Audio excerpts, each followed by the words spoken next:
La pongo a grabar por si quieren verla después, si alguien no puede asistir. Bueno, entonces, lo que vamos a ver es, yo les voy a proponer ver cómo trabajamos en astronomía, que es un área. Acá está Ernesto, ¿lo conocen? Les propongo entonces, les voy a mostrar cómo trabajamos en un área en donde nos caracterizamos porque no podemos tocar las cosas ni manipular las cosas que estudiamos. En química o en física va a ver qué pasa si mezclo cloruro de sodio con hidróxido de potasio, ¿no? Mezclo. Pero acá no podemos agarrar una estrella y hacerla explotar. Nos encantaría, pero no nos dejan. Entonces, tenemos que trabajar con modelos. Además, las escalas de tiempo son cualquier cosa. O sea, en astronomía pasan las cosas en millones de años. Entonces, bueno, tenemos ciertas limitaciones que capaz que nuestros colegas los físicos no tienen. Y en general, entonces, no hay manera de poder tocar las cosas que estamos estudiando, con algunas excepciones, que son los meteoritos. Este es uno que cayó en San Carlos, en los Puentes Famosos, porque es el primer meteorito que fue la gente, que cae. Pueden tocarlo, ¿no? Gracias. Pero ahora nadie se ha muerto. En 2015. Así como está. Lo cortamos. O sea, lo que tienen ahí es un corte para poder ver cómo es el interior. Una señora nos llamó y nos dijo que en la casa le dijimos, no señora. Eso fue un vándalo que le rompió el techo de la casa. Nos mandó una foto y sí, era un meteorito. Mariana, es reconocible. Es reconocible por el aspecto. ¿Y la señora por cómo supo que era un meteorito? Es notable, si realmente estuvo muy bien. Sí, eso significa que en realidad la gente sabe un poco más de lo que pensamos. Hola, va Mariana. Sí, no sé, ahí discutieron y vieron que no era una piedra, que era algo distinto, y se les ocurrió pensar en un meteorito. Estuvieron muy bien. ¿Pero fue enseguida que cayó? Sí, al día siguiente, no, al día siguiente. Fue un sábado de noche, creo, no sé cuál. ¿Sintieron ruido? Sí, en realidad era una muchacha que estaba sola en la casa, los padres se habían ido, se había quedado despierta hasta tarde, pero no sintió nada, y a la mañana siguiente, en el cuarto de los padres, encuentra que el techo estaba roto, un techo de fibrocemento, el sobretecho, un lambriz también roto, colchón roto, cama rota, se atravesó todo. Tiene que haber sido algo que vino del cielo, evidentemente. Y rodó por el dormitorio y estuvo muy bien la persona que llamamos, es eso que está ahí. Bueno, y miren bien la parte esa que está cortada, porque este material es único, en la Tierra no existe, ¿no? Porque todas las rocas que tenemos en la Tierra en algún momento pasaron por un proceso de fusión, de presión, temperatura, ¿no? Y de ahí se forman las rocas ígneas que conocemos, esas rocas se desgastan, se forman las sedimentarias. Este material nunca fue sometido ni a calor ni a presión suficiente como para fundirlo, entonces este material es homogéneo, formó parte quizás de un cuerpo mayor, pero no mucho mayor como para calentarse lo suficiente y diferenciarse, fundirse, diferenciarse y formarse un núcleo rocoso, metálico, luego rocoso, luego una costra más liviana. Es un cuerpo no diferenciado. Y este material, entonces, que es único, solo existe en los meteoritos o en los cuerpos que no se diferenciaron, es el material del cual se formó todo el sistema solar. ¿No? Un material primitivo. Por eso son tan importantes estos objetos. Bueno, la cuestión, yo les voy a hablar del misterio de los meteoritos metálicos. Ese es el cuento que les voy a explicar. Los meteoritos se forman en la región de los asteroides, que están más allá de Marte, o sea, están lejos de la Tierra. Son fragmentos de asteroides. Es un asteroide que está lo más pancho, y viene alguien, le pega, se rompe, se fragmenta, y esos fragmentos no vienen directo a la Tierra, ¿no? Porque los fragmentos, cuando se rompe un asteroide, los fragmentos salen con velocidades altas, pero no son nada esas velocidades en comparación con la velocidad orbital. O sea que la velocidad orbital cambia muy poquito y por tanto la órbita cambia muy poco luego de un impacto. No hay un gran cambio, porque ya la velocidad orbital es muy grande. Luego de un impacto puede haber diferencias de metros por segundo entre los distintos fragmentos, pero la velocidad orbital puede ser como de 30 kilómetros por segundo. Entonces, el hecho de que un asteroide se rompa no explica que esos objetos lleguen a la Tierra. Entonces tiene que haber un mecanismo dinámico, alguno, que lleve los fragmentos estos hacia la región de la Tierra. Las órbitas, estamos hablando de órbitas, se representan con elipses que tienen una distancia mínima al Sol, que llamamos perihelio, es la mínima distancia, y una máxima que es el afelio. Entonces, según cómo sean estas distancias, yo sé el objeto, qué planetas puede cruzar, qué órbitas puede cruzar, y por lo tanto dónde puede haber impactos. Por ejemplo, este asteroide se llama Ganymede, tiene una órbita bastante excéntrica, entonces cruza la órbita de Marte, y todavía no está llegando a la de la Tierra, pero puede, en su evolución, como las órbitas no son fijas, las órbitas están cambiando continuamente. Tengo algún video por acá que muestra eso. En su evolución es posible que esa órbita termine impactando o cruzando la órbita de algún planeta de la Tierra. Estos son los planetas terrestres, Mercurio, Venus, Tierra y Marte, evolucionando en 2 millones de años. O sea que las órbitas no están fijas. La evolución de estos planetas en realidad está bastante controlada, no hay que preocuparse, es así siempre, excepto en escalas de 5.000 millones de años en donde Mercurio a veces se dispara. No podemos tener certeza de eso porque necesitamos hacer muchos experimentos, ¿no? Porque hay algunas incertezas en estos modelos. Entonces necesitamos hacer muchos experimentos con condiciones iniciales levemente distintas y después de ello, que se 100 experimentos, vemos en cuántos se escapó Mercurio y en cuántos no, y de ahí podemos deducir una probabilidad de que Mercurio se escape realmente. Pero lo que les quiero mostrar es que las órbitas cambian. Esto es esperable. Acá tenemos lo que se puede prever para un asteroide que se llama Babokibari. Esta es la órbita de Júpiter, esta es la órbita del asteroide. En las integraciones numéricas obtenemos esta evolución, fíjense cómo cambia la órbita, y el final de este asteroide es chocar con el Sol. Eso se va a ver ahora. La excentricidad crece, la órbita se vuelve cada vez más finita. El perihelio se va acercando al Sol, se acerca tanto que termina impactando en el Sol. ¿Qué ocurre ahí? Y esto no es raro, esto es bastante común en los asteroides. O sea que la excentricidad empieza a crecer, el perihelio se achica y el objeto termina impactando en el Sol, si no es que primero impactó en algún planeta. Entonces, ¿cómo llegó ese meteorito a la Tierra? Bueno, primero hay un asteroide que se destruye. ¿Bien? Al destruirse ese asteroide, lo que va a ocurrir es que el material interno está protegido, queda expuesto al espacio exterior. Y ahí entra en juego otro elemento importante, que son los rayos cósmicos. Los rayos cósmicos son núcleos atómicos que viajan a velocidades próximas de la luz, vienen de lugares... Perdón, Sí, me interrumpen todo lo que quieran. el asteroide tiene un movimiento, o sea, helicoidal.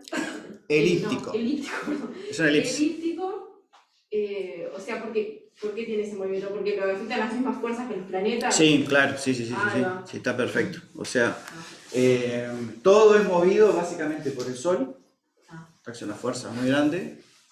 ¿Está? Y los planetas también. La ley de física es la misma, ahora vamos a ver el modelo ese, ¿no? Es la misma para todos los cuerpos, pero el Sol, por tener una masa que es miles de veces la masa de los planetas, es la fuerza principal. Entonces todos los cuerpos orbitan al Sol, en principio. Pero los planetas, que tienen cierta masa, van perturbando esas órbitas. Entonces por eso van cambiando las órbitas, se van molestando entre ellos. ¿Está bien? Está bien la pregunta porque supuse muchas cosas que no estaban claras. Bueno, entonces hay un impacto, hay un asteroide que se rompe, el material interno queda expuesto a los rayos cósmicos, que como les decía son núcleos atómicos que viajan a enormes velocidades y que al penetrar esos rayos cósmicos generan alteraciones en los núcleos de los elementos. O sea, no hay reacciones químicas, va directo al núcleo y el núcleo de pronto cambia un neutrón por un protón o agrega un neutrón o agrega un protón. El elemento cambia. Entonces, en el laboratorio se puede analizar la distribución de núcleos acá y se pueden ver los núcleos anómalos y se puede deducir cuánto tiempo estuvo expuesto esto a los rayos cósmicos. Acá en la Tierra tenemos la atmósfera. La atmósfera nos protege de los rayos cósmicos. Esta es la famosa radiación que se habla a veces cuando los astronautas van a los viajes espaciales o en la Estación Internacional Espacial, que los trajes de astronautas intentan proteger con varias capas. Pero estos núcleos vienen a altísimas velocidades, llegan a la atmósfera, son frenados por los átomos de la atmósfera, por suerte, y ahí se generan cascadas de rayos cósmicos secundarios que no son tan complicados, llegan acá a la superficie, pero no son tan graves para la salud. Imagínense que si un núcleo de esto pega en alguna célula, en algún núcleo de alguna célula, se pueden generar mutaciones, ¿no? Entonces, es un problema importante. Bueno, entonces, se rompe un asteroide, el material externo del asteroide siempre está expuesto a los rayos cósmicos, ¿tá? Pero el interno está protegido. Si se rompe el asteroide, se generan varios fragmentos, y esos fragmentos empiezan a recibir rayos cósmicos. Ahí aparecen esas rutas que vimos, dinámicas, que nos llevan desde la región de los asteroides hacia la Tierra, y así es como van llegando entonces esos fragmentos a la Tierra. Ingresan a la atmósfera, esto dura unos pocos segundos o minutos, el ingreso a la atmósfera, ahí es donde se genera esta cosa negra, por la fricción con la atmósfera, llega a la superficie. El cráter generalmente es pequeño porque son objetos pequeños o casi ni generan cráteres porque la atmósfera los frena completamente y cae a una velocidad que no es tan grande. A menos que sea un objeto muy grande, ahí sí genera un cráter. Pasa el tiempo, se descubre, pueden pasar miles de años, pueden pasar millones de años, pero cierto tiempo después se descubre, en este caso fue al día siguiente o a las horas que cae el impacto. Y en el laboratorio se han encontrado que hay diferentes tipos de meteoritos. Uno es este tipo así, que no es ni siquiera roca, es una roca que todavía no se formó, es un material más primitivo. Hay otros que parecen basalto, o sea, es una roca tipo basalto, una roca ígnea, y hay otros que son metálicos, es un metal bien puro. Entonces, la idea es que de pronto había asteroides diferenciados, suficientemente grandes y diferenciados, que tenían un núcleo muy denso, metálico, como pasa en los planetas, ¿no? Luego un manto rocoso, ¿no? Y más arriba elementos todavía más livianos. Ese asteroide fue destruido, o esos asteroides fueron destruidos por impactos, y se generaron meteoritos rocosos, metálicos y todas las variantes que quieran. Y así es que nosotros recogemos acá meteoritos metálicos y rocosos.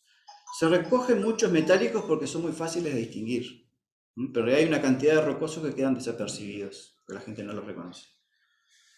Bueno, hasta ahora todo fenómeno, pero el problema es el siguiente, es que la invasión de rayos cósmicos en los metálicos es mucho mayor que en los rocosos.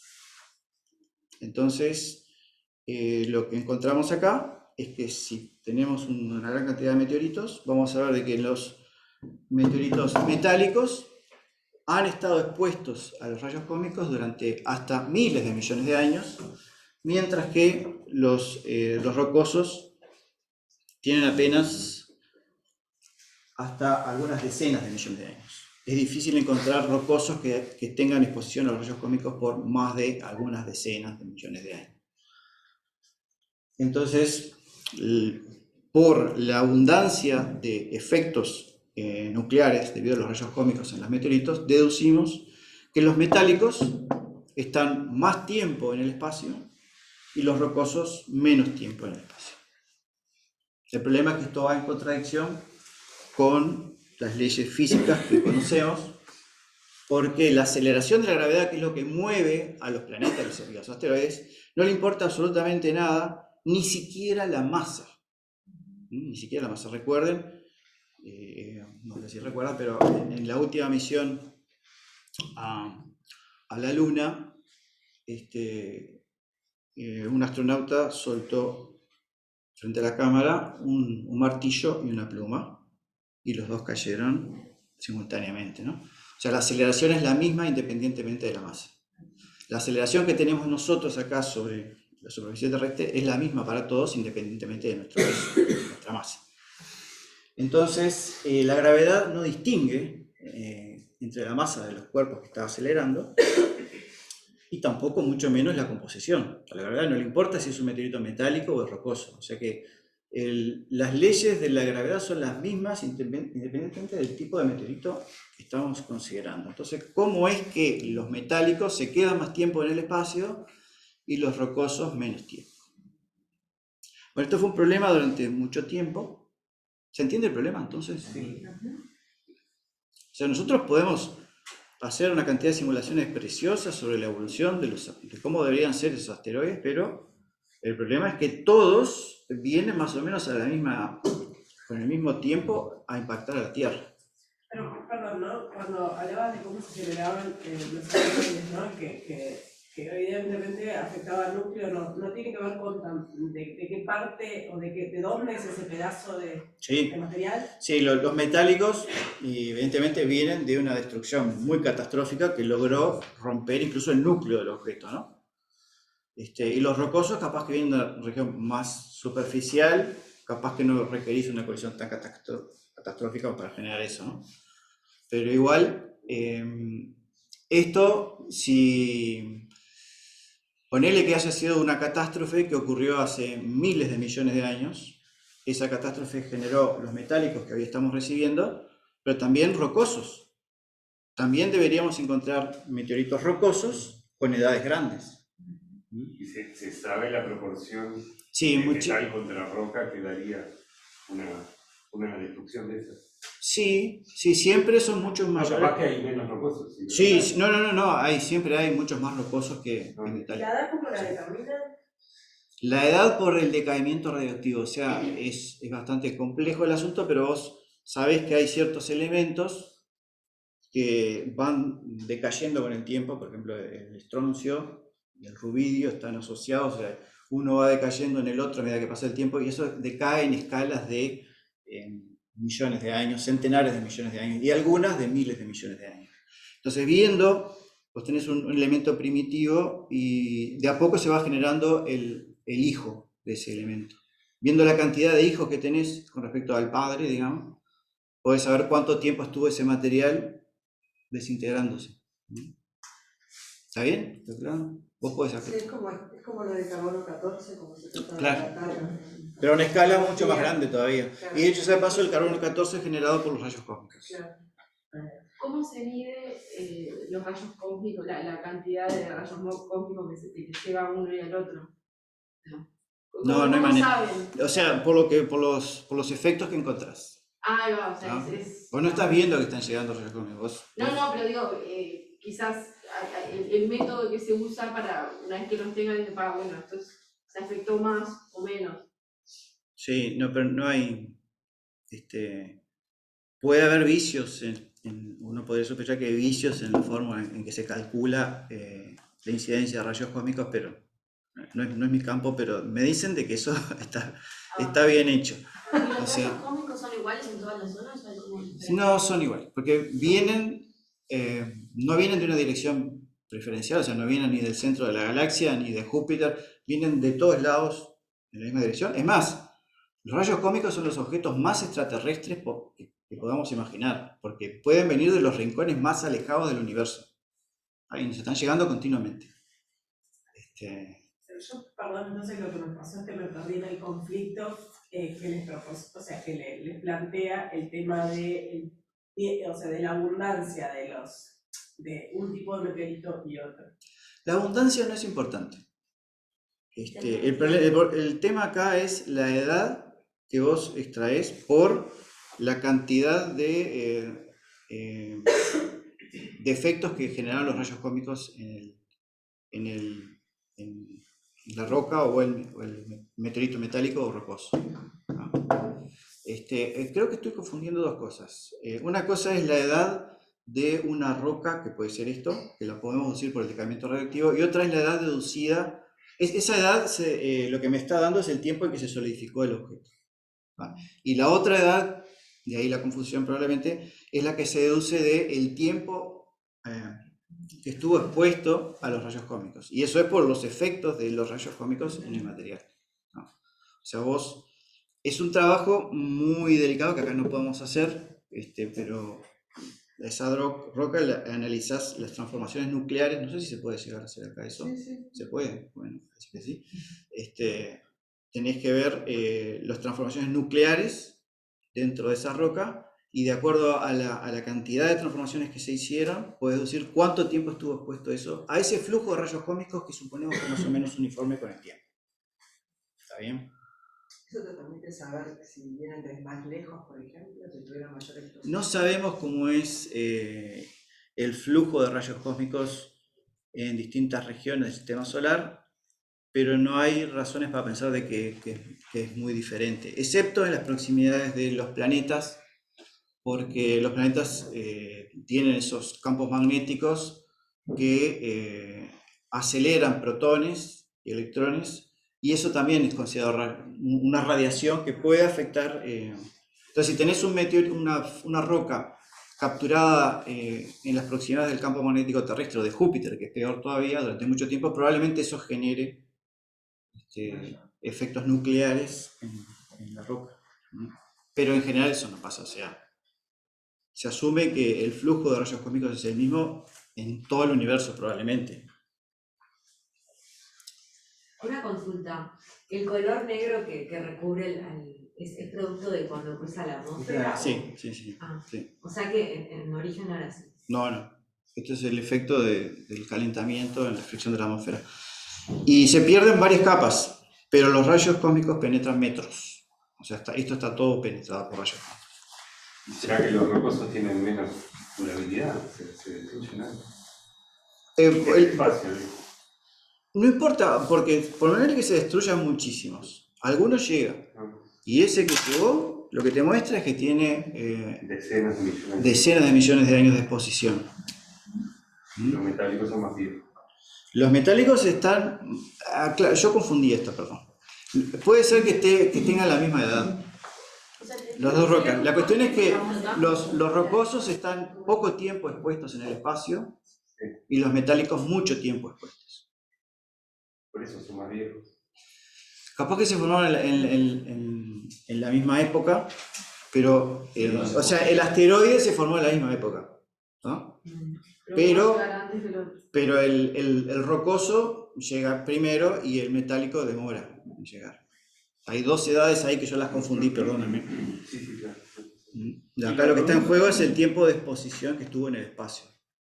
¿Puede ser que un metálico sea un rocoso que quedó No. circulando? No. Metálico es metálico, un rocoso es rocoso. Una pregunta, ¿no puede ser que en vez de, porque eso la estás deduciendo de la forma en la que evaluás, si vos lo que ves son cambios, ¿no puede ser que los metálicos se vean más afectados por esos cambios, o que atraigan más esos cambios en los núcleos? Buenísimo, pero como son reacciones nucleares, los rayos cósmicos no les importa nada si le están dando a un núcleo de carbono, de calcio, de hierro. Es demasiado como para que diferencien. Vienen a super velocidad próxima a la luz, atraviesan todo, no les importa nada y se dan contra lo que encuentran, ¿no? ¿Y qué es lo que origina estos rayos? Es una buena pregunta, pero los fenómenos, hay fenómenos espantosamente energéticos en distintas partes del universo, como en el núcleo de las galaxias, donde se eyectan grandes cantidades de materia en estado de plasma, o sea, se eyectan núcleos y electrones sueltos, no son átomos lindos, sino que son núcleos por un lado, electrones por otro, y son partículas cargadas, y se encuentran con campos magnéticos gigantescos generados por masas enormes que pueden ser agujeros negros también, y esos campos los aceleran, salen a enormes velocidades, son capturados por otros campos magnéticos, son acelerados de vuelta, o sea, se van encontrando con muchísimos campos magnéticos gigantescos que los van acelerando. Esa es la teoría. La teoría más razonable para explicar la velocidad enorme que tienen los rayos cósmicos. Pero los rayos no se ven, perdón la ignorancia, ¿no? Los detectamos. No sé, yo tengo tanto desastre en la retina que no sé qué es lo que estoy viendo. Pero no, generalmente el rayo te atraviesa todo. O sea, es difícil que genere algo en la retina del ojo. Seguramente te atraviesa de largo, sigue. Pero en astronomía los vemos, porque tenemos detectores que son los que tiempo después se usaron para estas cámaras, detectores SD. Esos detectores cada tanto detienen uno de esos rayos cósmicos y generan en la imagen astronómica una mancha. Es un píxel o 2 o 3 píxeles que se derraman debido a la intensidad de la energía inyectada. Entonces hay maneras de detectarlos, sí. Sí, hay muchas maneras. En los museos de ciencia, acá creo que no tenemos ninguno, pero en los museos de ciencia del mundo, un detector de rayos cósmicos es de cabeza, es facilísimo hacer. ¿Nos tenemos acá? Pero acá lo detectarían en tierra. Acá detectamos los secundarios, ¿no? Por suerte son secundarios, no son. Si te vas por encima de la atmósfera, ahí sí ya empiezas a recibir los primarios. Y eso es peligroso. Espaciales, por ejemplo. Sí. Por eso los astronautas están recubiertos por el traje espacial, que no es solo por un tema de presión, sino para proteger de la radiación esa, que se llama radiación, pero es básicamente eso, núcleos atómicos. Bueno, entonces el misterio quedó planteado. ¿Qué otra pregunta le haría a César Piedra? Bueno, se le han hecho muchas preguntas, o sea, se han examinado de todas las maneras posibles estos meteoritos, y el misterio permaneció durante mucho tiempo. O sea, ¿a ustedes se les ocurre alguna otra pregunta? Es buscar el origen de alguna manera, ¿no? Como entenderlo. Sí, bueno, en realidad los meteoritos, una vez que llegan, se les saca esta parte que fue un efecto con la atmósfera y se puede tomar el espectro, se puede analizar la luz que refleja, ¿no?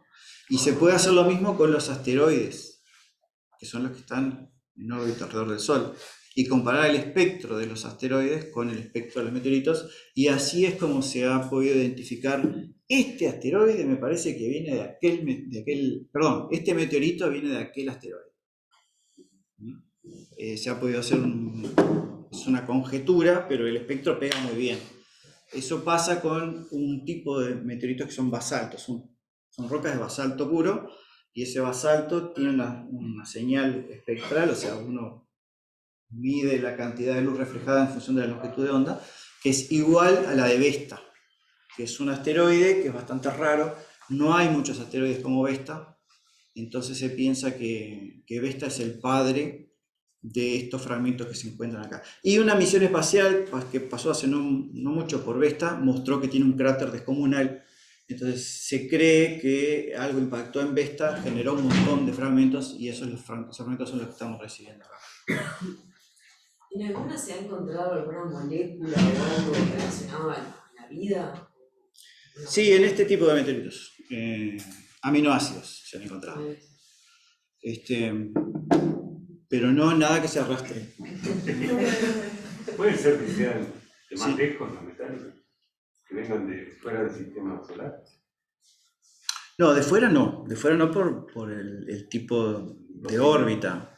Cuando vos podés reconstruir la órbita original, si podés determinar la velocidad de impacto. Teniendo la velocidad de impacto podés reconstruir la órbita que tenía y te das cuenta que la órbita no va hasta el infinito, sino que va hasta la región de asteroides. Por allá hay una pregunta. Sí, profesor. Sí. Leí hace unos días que se había encontrado nucleótidos de ácidos nucleicos en un asteroide. Después, si querés, te paso la noticia.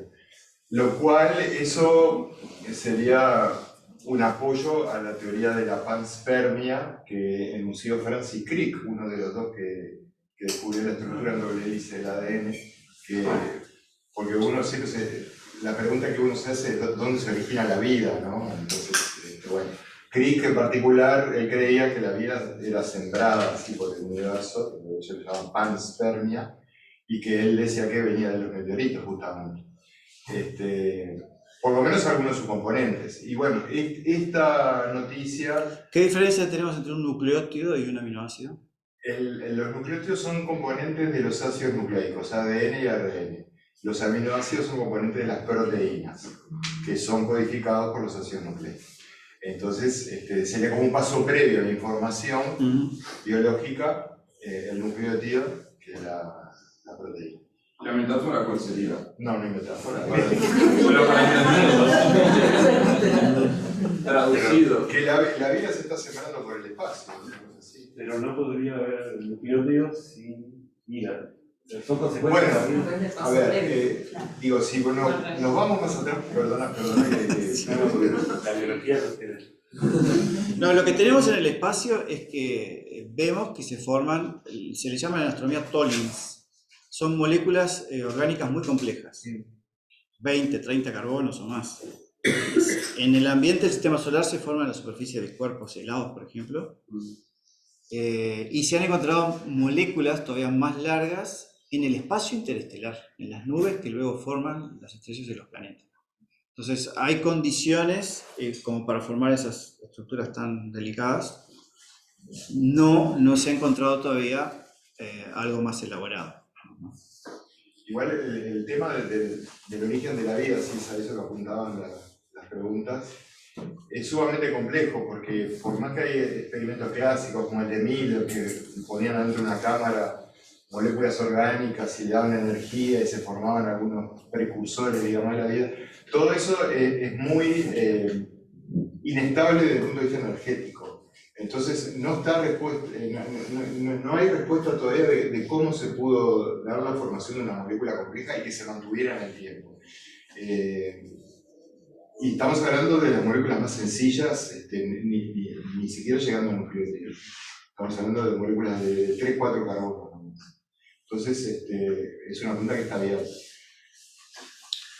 Bueno, allá hay uno que quiere hacer una pregunta. No, me quedó que con la velocidad de impacto podés deducir cosas de dónde salen, me quedó ruido. Sí, la órbita de un objeto queda determinada con la posición respecto al Sol y la velocidad que tiene.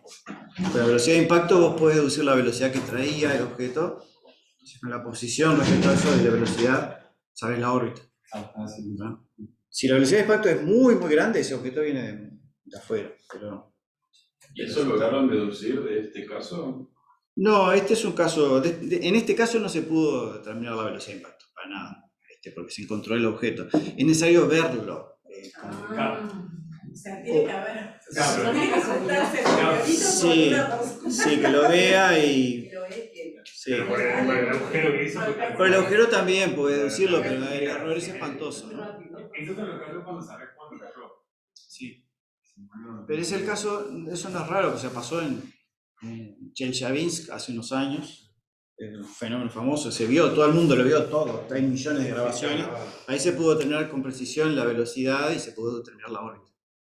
Bueno, el misterio está planteado, quedó bien claro, hay respuesta.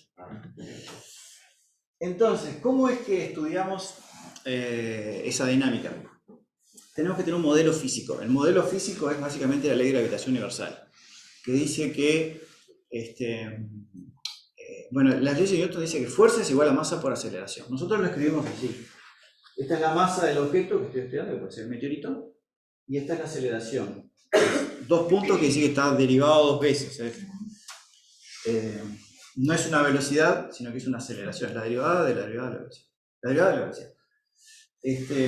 Y esto es la suma de todos los cuerpos que aceleran al meteorito. Que acá está el Sol, están los planetas, etc. Pero lo interesante es que la masa del meteorito, que es esta MI, está en todos lados, entonces se elimina. Por eso lo único que importa es la aceleración. La masa en realidad no importa. Puede ser grande y chica, lo que importa es la aceleración, generada por el Sol y los demás planetas. Esto es un sistema de ecuaciones. Porque esto es un vector que tiene X y Z. Para cada uno de los cuerpos que intervienen, que puede ser el meteorito, el Sol y los planetas. Es un sistema de ecuaciones Y tenemos que resolverlo ese sistema. No es posible como menos b más menos raíz cuadrada de b cuadrado, eso no existe, no se puede despejar. Entonces la única manera es hacerlo numéricamente.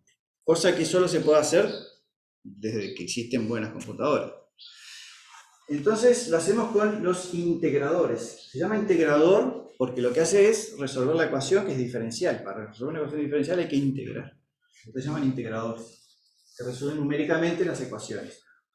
Ese integrador incluye un modelo, que es lo que vimos recién, la distribución universal, que se traduce a un sistema de ecuaciones, que fueron las que vimos, y hay un algoritmo que está optimizado para resolver bien eso y que no introduzca errores. Acá hay un pedazo de código que no funcionaría, o sea, ahí se definen posiciones, esto es x y z, se define la distancia entre este objeto, el y el objeto k, las distancias en x, en y, en z se elevan al cuadrado, eso tiene que ver con la distancia al cuadrado, en fin, se calculan las fuerzas, así es como se escribe más o menos un código. X y Z porque estamos en el espacio. En el espacio, sí. Tenemos las tres Yo me quedé dimensiones. Sí, todo es espacial, x y z. Por eso es más complejo. Tenemos posición, velocidad y aceleración en las tres dimensiones. Bueno, esos algoritmos ya fueron chequeados y corregidos a lo largo de años por muchos. Se encontraron errores, por supuesto, siempre aparecen errores, pero ya a esta altura los que se usan son ya... Podemos tener certeza de que andan bien. Tenemos manera de corregirlo, de saber de que están funcionando bien. Y permiten explorar entonces la evolución de las órbitas en el transcurso de las escalas astronómicas, que son millones de años. Hasta miles de millones de años hacia el futuro y hacia el pasado. Porque una vez que tenemos las ecuaciones podemos ver cómo fue todo antes. De ahí podemos deducir la probabilidad de que ese objeto impacte con el Sol o con un planeta o con lo que sea.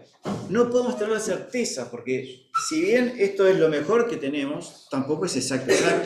Porque para poder saber la evolución de este meteorito en el espacio, yo necesito conocer todo perfectamente bien sin ningún error. Y siempre algún error hay en la posición de la Tierra o en la masa del Sol. O pasan cometas y se mueven. Pasa un objeto que no tuve en cuenta en el modelo y me perturba. Entonces yo saco deducciones probabilísticas de cosas. Y puedo predecir cuándo va a haber encuentros. En algunos casos, si estamos hablando de pocos miles de años, yo puedo saber con precisión si aquel asteroide se va a acercar a la Tierra o no, o si va a impactar. Eso es bastante fácil. Pero en escalas de millones de años ya es más bien probabilístico. Yo hice varios programas de estos con fines educativos y experimentales. Ahí tienen uno por si quieren meterse en el mundo de las simulaciones numéricas orbitales. Con el objetivo de que prosperara esto en educación secundaria, pero nunca tuve suerte. Para poder hacer simulaciones. Sí, claro, porque estos códigos no son visuales, sino que uno tiene que darle números y escupe números. Entonces no son para nada atractivos. Estos experimentos que hacemos nosotros, primero tenemos que definir un archivo de entrada con los datos del sistema, los planetas o los meteoritos, que en realidad son meteoroides que luego se transforman en meteoritos. Ejecutamos el código que puede durar minutos, pero en realidad en las simulaciones grandes que hacemos pueden durar meses. Y se cortan porque la luz se cae y los tenemos que largar. No desde el principio, sino que podemos reenganchar en donde quedaron. La más larga que hice yo fue una que hicimos con argentinos, que estudiamos también una cantidad de asteroides para ver qué pasaba, cómo evolucionaban, que demoraron 3 meses y lo hicimos en 3 máquinas distintas, 2 en La Plata y una acá. Después tengo que juntar todo.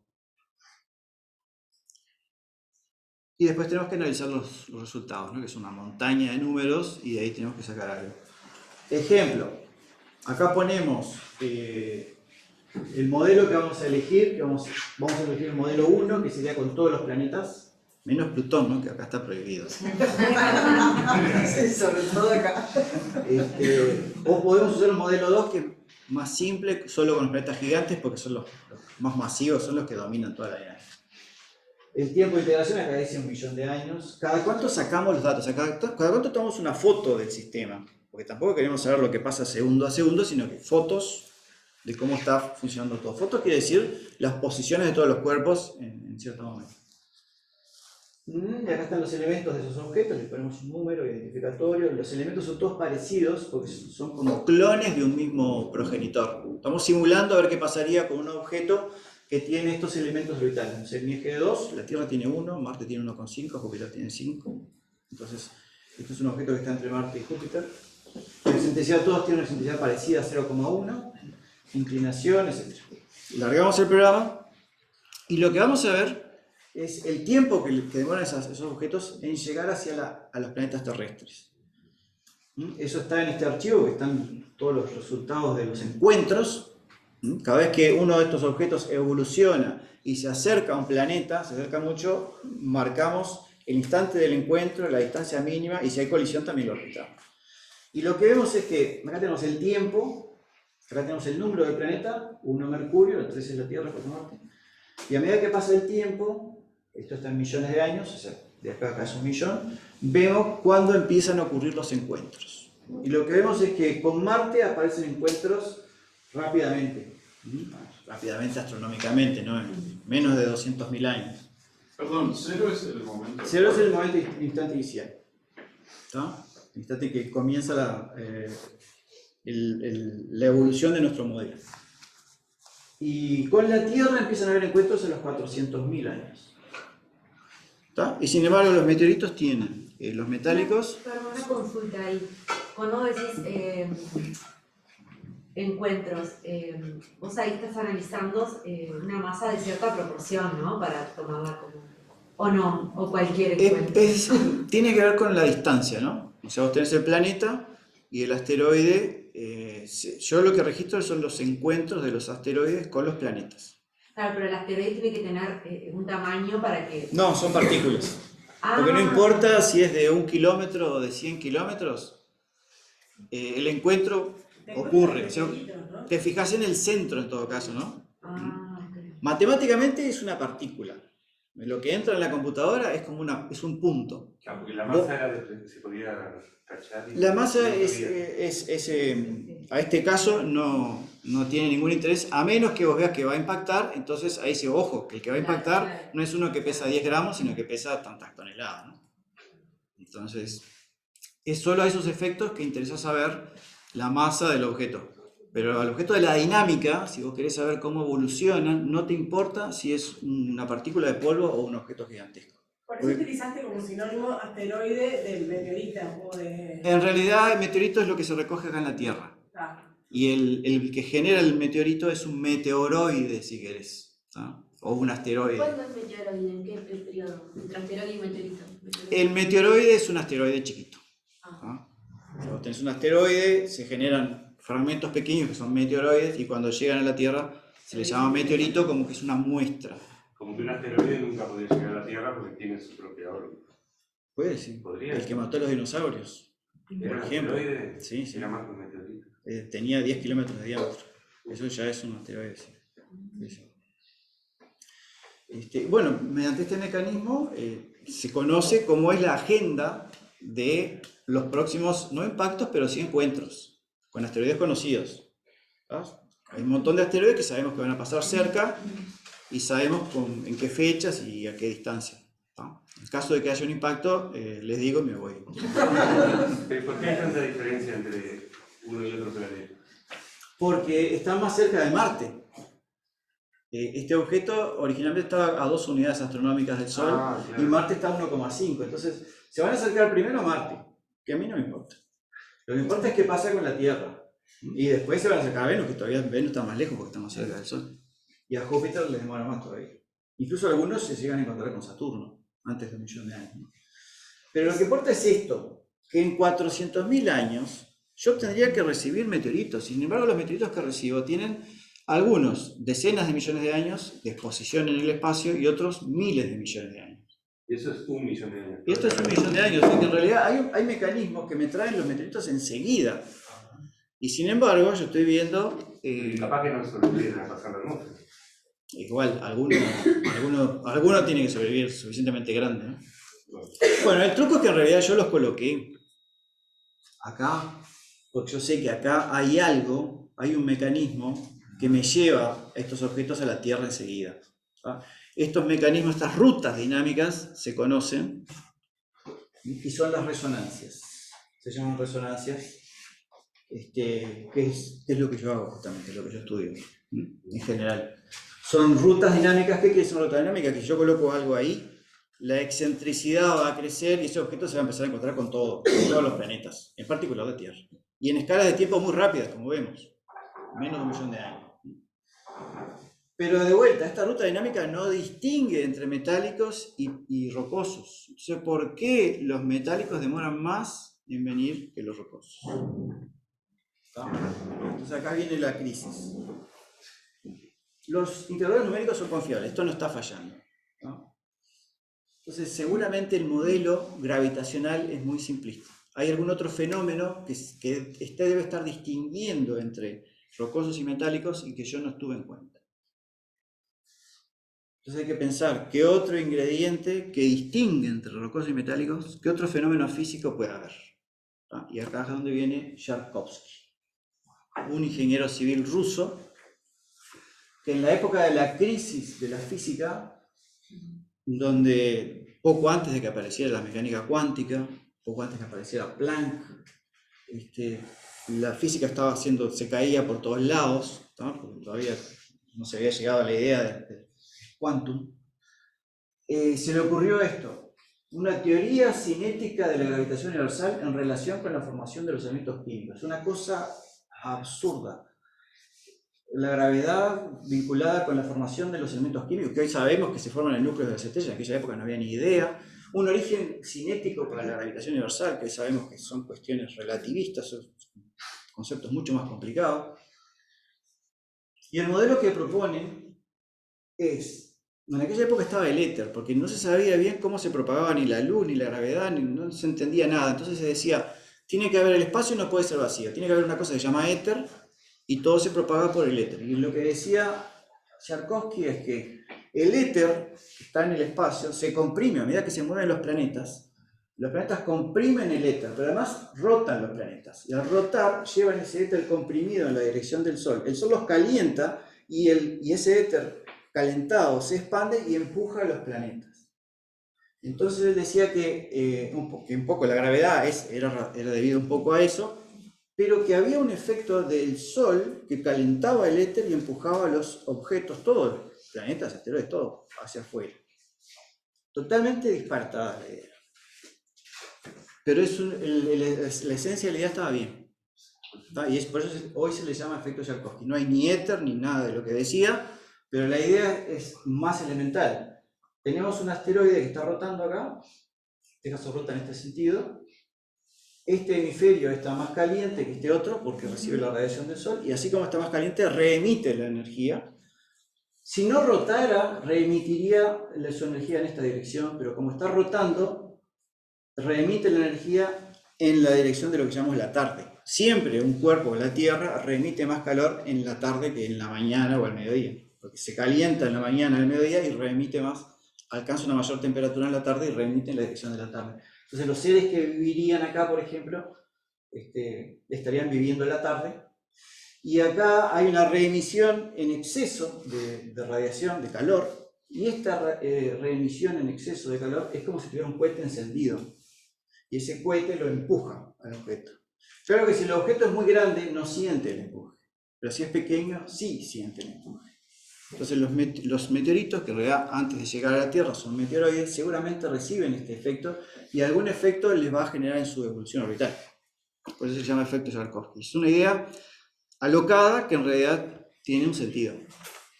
Pero eso es para todo aquello que no tenga una atmósfera, ¿no? Eso te va a decir. Sí, tiene que ser, para empezar, pequeños, porque los que tienen atmósfera ya son grandes. Tienen que ser pequeños, ¿no? Porque la fuerza que aparece acá es la fuerza de la reemisión de los fotones, o sea, de calor. Si ustedes tienen un cuerpo que remite más calor en esta dirección, va a tener un empuje para este lado. Y eso frena el movimiento del... Y eso te altera la órbita. Claro, te baja la velocidad y por lo tanto... En realidad, en este caso, lo que está ocurriendo es que lo frena, pero en este caso lo acelera. Depende para qué lado está rotando. Si rota en este sentido, lo frena. Si rota en este otro sentido, lo acelera. El empuje es en la dirección de la velocidad. Claro, y la órbita se hace más. En este caso sea grande, dependiendo para qué lado rote el fragmento, se va a correr para un lado o para el otro. Y eso explica lo que se conoce como familias de asteroides. Si ustedes grafican todos los asteroides en una gráfica de, por ejemplo, un elemento orbital por acá y otro por acá, no cubren uniformemente todo el espacio, sino que hay cúmulos debido, hoy lo interpretamos, a que acá había un asteroide que fue fragmentado por una colisión y se generaron miles de fragmentos. Entonces se acumulan todos en esas regiones de ese espacio de elementos orbitales. Y la dispersión, en este caso de las órbitas, tiene que ver con el tamaño. Esto es tamaño menor acá, tamaño grande acá. Estos son todos hijos de Mercia, que es un asteroide padre que fue fragmentado, sobrevivió Mercia, y estos son los hijitos que generó. Cuanto más chiquitos son los hijitos, más separados del espacio están su progenitor. ¿Tá? Y cuanto más grandes, más próximos del progenitor. Esto es lo que indica el modelo por el efecto Yarkovsky, y esto es lo que se observa en la realidad. Son los asteroides observados. Entonces, cuanto más pequeño el objeto, más se aleja de su origen, de su progenitor, ¿sí? El efecto Yarkovsky entonces estaría afectando al asteroide en sí o a los planetas que van a tomar o a los cuales se les va a acercar el meteorito. Solo a los asteroides, pequeños. Pequeños El efecto de los planetas es despreciable. Les pasa lo mismo, o sea, la Tierra remite más calor en la tarde que en la noche. O sea, que hay un empuje, pero es nada porque ese empuje la Tierra lo compensa con su propia masa, es enorme. Pero los asteroides tienen un empuje y tienen muy poca masa, no lo pueden compensar. ¿Pero cómo lo vinculas a la sustancia? Ah, muy bien, porque hasta ahora es la masa lo que importa. Muy bien, bueno, acá está. Porque en realidad este efecto, este empuje, tiene que ver, esta es la aceleración que genera Yarkovsky, tiene que ver con la temperatura, bueno, no sé cómo será en metálico rocoso, tiene que ver con el radio, sí, claro, aquellos que tienen mucho radio van a tener poca aceleración. O sea, los planetas no van a tener aceleración, prácticamente cero. Tiene que ver con la densidad. Cuanto menos denso, más aceleración. Entonces los rocosos son más acelerados que los metálicos. Y tiene que ver con la diferencia de temperatura entre el día y la noche. O sea, la diferencia máxima de temperatura en la superficie del objeto. Como los metálicos son muy buenos conductores de calor, la temperatura es prácticamente homogénea, es prácticamente cero. En cambio los rocosos son malos conductores, entonces hay grandes diferencias. Entonces los rocosos tienen gran aceleración y los metálicos tienen muy poca aceleración. Y esto ya fue, bueno, este sería el mecanismo entonces. Este es un asteroide que está más pancho, viene otro, chocan, se genera una cantidad de fragmentos, los fragmentos se mueven en dirección de las resonancias a diferente velocidad. Los rocosos van rápido por el efecto Yarkovsky y los metálicos van despacito, muy poco. Una vez que caen en la resonancia, chau, ahí eso es rapidísimo, como vemos, en una escala de tiempo muy corta, los agarra el mecanismo de la resonancia y los tira hacia la Tierra. Entonces, la clave del asunto, la clave de que haya edades tan diferentes entre meteoritos metálicos y rocosos, está en esta parte. Es cuando los objetos, los fragmentos empiezan a migrar, que los metálicos lo hacen muy lentamente y los rocosos lo hacen rápidamente. Pero una vez que caen en el mecanismo de la resonancia, ahí ya no importa si son rocosos o metálicos, ¿no? Y bueno, solo para aclarar, uno no hace todo. O sea, lo que yo contribuyo en esto tiene que ver con el mecanismo de las resonancias, ahí hice algunas cosas. También encontré una población de asteroides que estaban en resonancia con Marte y estudié el efecto Yarkovsky que sufrieron esos objetos que están en resonancia con Marte. Uno puede deducir que los objetos más pequeños,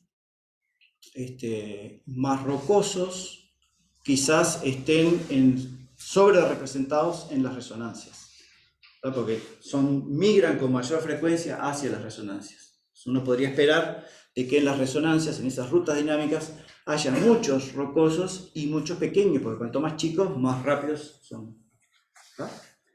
El problema es cada vez más complejo, a tal punto que esto, el estudio del efecto Yarkovsky en estas poblaciones asteroides, ya no lo pude hacer solo, sino que tuve que hacerlo con colaboradores, ¿no? O sea, a veces es una idea que uno tiene, que puede ser en solitario, pero después uno necesita interactuar con otros para encontrar algo un poco más, más definitivo y más redondo. Y este es el resumen, entonces. Vienen de la región de los asteroides, ¿tá? Existen rutas dinámicas que me traen enseguida los fragmentos hacia la Tierra. Esas rutas no discriminan en el tipo de objeto que está viniendo, puede ser grande, chico, de cualquier cosa, pero los metálicos pasan más tiempo en el espacio. Y ahí viene una idea de una teoría totalmente absurda, que es la de Yarkovsky, pero sin embargo es una idea razonable. No con el éter, él lo imaginó todo con el éter, sino simplemente con el calor, con la radiación solar. Eso explica entonces, si incluimos esto en un modelo, que es un modelo, es aproximado, no es exacto, quiere decir de que capaz que se descubre que esa fórmula que se le ha puesto es distinta, pero más o menos representa ese modelo, explica muy bien el fenómeno observado. Me faltó decir, yo lo dije para ir a pasar, de que esto se observó por primera vez en la naturaleza en 1987 con un satélite terrestre. La Tierra tiene un satélite que era la GEOS y no se estaba comportando de acuerdo a la ley de gravitación universal, hasta que a alguien se le ocurrió, bueno, debe ser por Yarkovsky. Aplicaron el corrimiento, el empuje Yarkovsky a ese satélite y pudieron ver de que la trayectoria encajaba perfectamente con la predicha por el modelo. Entonces es un fenómeno que, y hoy se ha observado también en algunos asteroides que se mueven con una trayectoria que no corresponde con la ley de gravitación universal y con todas las correcciones que quieran, pero si le agregan el efecto Yarkovsky, el asteroide está moviéndose como debería. Entonces el modelo está bastante aceptado, sí. Pero dependía si eran con rotación retrógrada sí. o Sí, sea, sí. vamos a suponer que la mitad va por un lado y la mitad va por el otro. Sí, sí, sí. Tenés que conocer la rotación. Cuando revienta un asteroide y quedan muchos... Unos rotan para un lado, otros rotan para... En realidad rotan para cualquier lado, ¿no? Claro. Pero lo que importa es el promedio, te va a dar preferencia prógrado o hay un retrógrado. grupito que son los que rotan para el lado que se acelera, que son más bien rojos. Ojo, vos tenés esas rutas, si el asteroide está acá, vos tenés rutas que te llevan a la Tierra acá, acá, acá, por todos lados. El asteroide se rompe, genera fragmentos que rotan en distintas direcciones, Yarkovsky los empieza a desparramar en los dos sentidos, Claro. y acá empiezan a caer en ciertas rutas y acá caen en otras. La aceleración es tanto para acá como para Sí, para los dos lados. Sí, sí. Y los metálicos van quedando más rezagados. Los metálicos también se mueven para los dos lados, pero mucho más despacio. Quedan más próximos del progenitor. O sea, lo que hace la dispersión es que sea más probable entrar a esas rutas. Sí, sí, o sea, te lo lleva y el tipo va a caer. El fragmento, una vez que pasa por esa ruta, la ruta lo agarra porque son muy poderosas, ¿no? Y es esperable que en esas rutas haya una sobrepoblación de objetos pequeños y rocosos, que son los que sufren más el Yarkovsky. Cosa que no está clara porque es muy difícil ver esos objetos porque son pequeños justamente, ¿no? Pero nosotros lo encontramos en el trabajo que hicimos sobre esta población de asteroides que está en la resonancia con Marte, encontramos que hay un exceso de asteroides pequeños, ¿no? Esto es una predicción que debería verificarse, ¿no? O sea, deberíamos poder explicar, deberíamos poder encontrar que los objetos que están en esas rutas dinámicas son preferentemente rocosos y pequeños. Cosa que lo sabemos porque los recibimos acá en la Tierra, ¿no? Pero también sería bueno encontrar objetos que están en esas rutas que todavía no chocaron con la Tierra y ver si realmente predominan los pequeños y los rocosos contra los más grandes y metálicos. Y eso es todo, ¿no?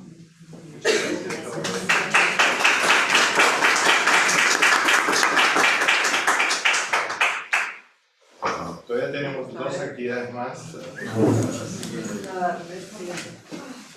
La que viene a cargo de Ernesto también está acá. Y al final